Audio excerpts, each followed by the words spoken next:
पशूनां पतिं पापनाशं परेशं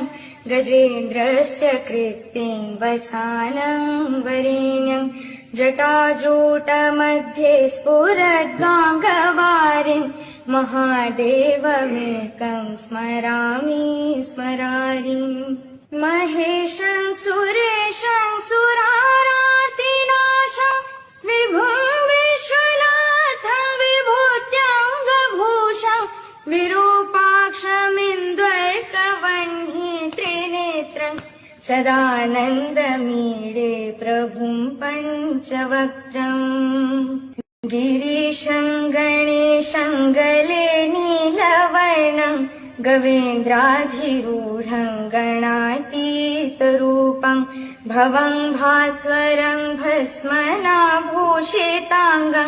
भवानी कलत्रम्